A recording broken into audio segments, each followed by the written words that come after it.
Okay, so you're 24-ish, you have a degree that you or your parents wanted you to have. You also have a PTPTN loan sitting on your shoulders. And right now you may be making around 2.83K a month at a job that, if you're being honest, never even needed that degree. Chinese New Year is coming, or Raya, and you already know the question that is going to come for you. Kamu kerja apa sekarang, right? Gaji berapa? And if that's you or someone that you love, then this is for you. Because I want to explain exactly why this is happening, how this is not your fault, and what actually gets you out. And I promise you, it's not gonna be what they told you in school. So let me start by saying something that a lot of people are way too polite to say. For a whole generation of Malaysians, the plan was simple and it worked. Study hard, get a degree, get a good job. People believed it. Your parents believed it because for them, it was true. But today, right now, this is not true anymore. And the numbers are brutal. More than 65% of fresh graduates in Malaysia today start out earning less than 3,000 ringgit a month. That includes degree holders, master's holders, and even PhDs. The share of degree holders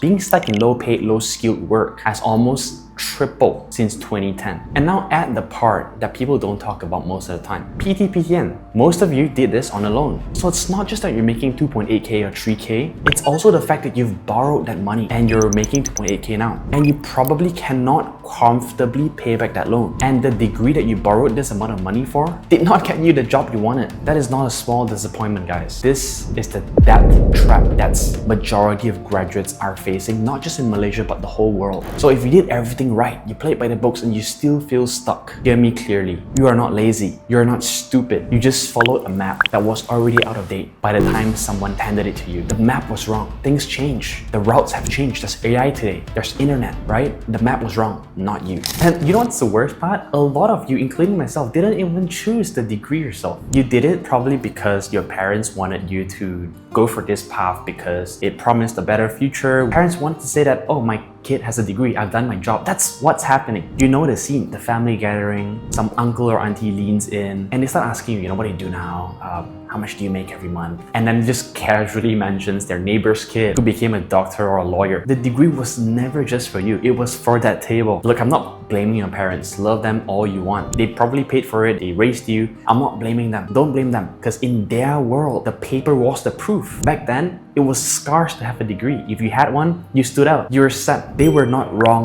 back then. They were just working from a world that does not exist anymore. But here's the good news, and I want to get to it fast. Because I'm not here to make you terrible for 10 minutes. There is a way out of this. And honestly, it is more open and more accessible than the path that everyone is fighting for. Let me show you. So why did the degree stop working? 2 reasons. And the second one is the one that most people never explain properly, so stay with me. Reason number 1 is skills mismatch. This is our own government's word, Malaysian government, not mine. As of early 2025, about 36% of working graduates were in jobs that did not meet their qualifications. When employers here were asked, why will you not hire the fresh graduates? The answer is always the same. No hands-on experience, no real projects, no proof they can actually do anything. The degree taught theory. The market wanted people who could build, who could do stuff, add value to wherever they went, not just a paper certification. Reason number 2, and this is the big one, AI. AI did not take the career ladder, it took the bottom rung first. Just think about how a junior used to start. You get hired, you do the basic stuff, the repetitive low-level work for a year or 2, and that is how you learn and climb. That bottom rung, that routine work is exactly what AI does now. So companies just stopped hiring for it. There's no need for it. Why spend 2,000-3,000 ringgit where you can spend $100 for Claude, for example? You can see it here already. The fresh IT graduate stuck doing help desk jobs forever. The junior who cannot get a foot in the door because the simple work that used to be their entry point now gets handed over to a machine. And it's not just Malaysia. The same thing is happening worldwide. Junior roles are shrinking while senior roles are getting more valuable. I have met so many people that graduated with a solid result, sitting at home for 8 months, sending applications day by day, hundreds of them, and hearing nothing back, getting stressed out, slowly starting to believe something is wrong with them, right? Questioning their own abilities, their own self-worth. Look, there's nothing wrong with them. It's just that the door that they were trained to go through just got quietly bricked up and blocked when they were still studying to go through it. So the ladder didn't get removed, the bottom rung did, and most people are still standing under it, waiting for it to come back. It is not coming back. So what do the capable people do when they realize this? Many of them leave. They cross the causeway,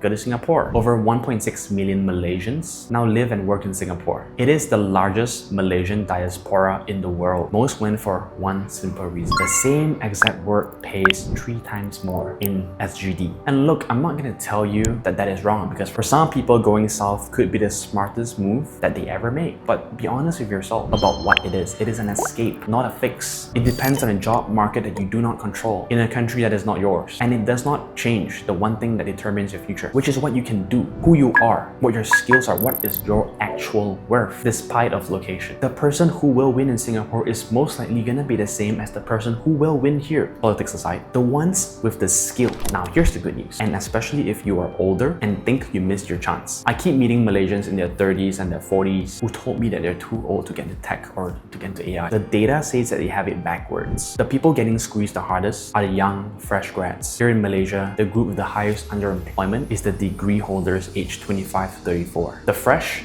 certified, and stuck. Why? Because the thing that is valuable now is judgment. And judgment comes from life. Knowing how a business actually makes money. Knowing how to deal with a difficult client. Knowing what matters and what is noise. And that is exactly what your years in your old jobs, your past experiences gave you. And exactly what a 22-year-old cannot fake. So your past career, the one that you think you wasted, is not baggage. It's an edge a fresh grad cannot buy. You just have to add one thing to it, which is the ability to build. I've watched so many people in their mid to late 30s who walk in convinced that they were too late, but at the end get hired faster than fresh grads. Not because they were smarter, because they knew how to show up every day. They knew how to handle pressure. They knew how to talk to people. The only piece that they were missing was the building part, was the skills. And that can be learned too. And once they had that, the rest of their life experience suddenly became valuable instead of irrelevant. So if the degree is not the answer, what is? 3 things. They are simpler than 4 years of university. First, stop grinding on tutorials. They feel like progress because you finish them, but they only teach you the routine stuff that AI currently does for free. Watching someone else solve a problem is not the same as solving it yourself. Second, build